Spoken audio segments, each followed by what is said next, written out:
Avant de démarrer votre chargeuse télescopique, vous devez vérifier l'absence de fuite sous la machine, de débris sur la machine, sur les essieux et sous la flèche.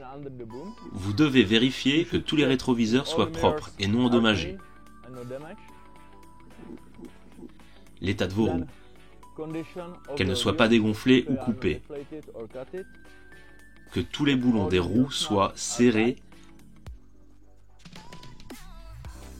Vous devez vérifier que les feux et les réflecteurs ne soient pas endommagés. Vous devez vérifier qu'aucun panneau de sécurité ne soit endommagé,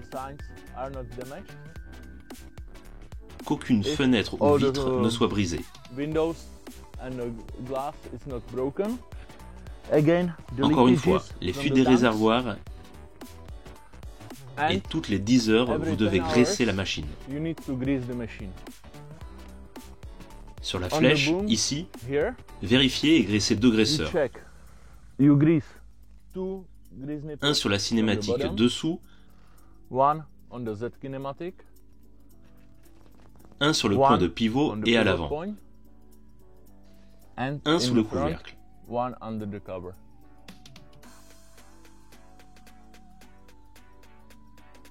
Donc, après avoir ouvert le capot moteur, vous avez une carte de graissage située ici, derrière le filtre à air. Vous devez vérifier les fuites du moteur, la propreté du radiateur, le niveau de liquide de refroidissement du moteur, le niveau de l'huile moteur,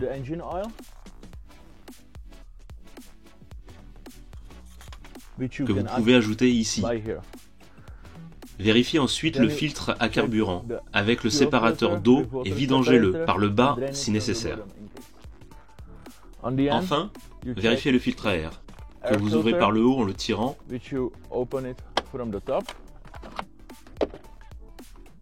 et que vous nettoyez en tapotant.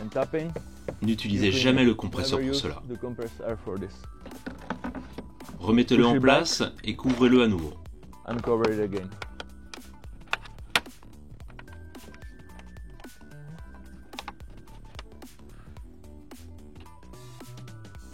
Nous sommes maintenant dans la cabine.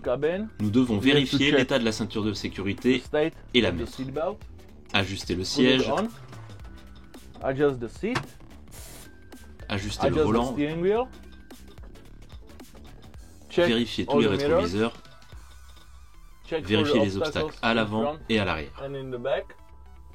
Voilà, nous sommes prêts à démarrer la machine.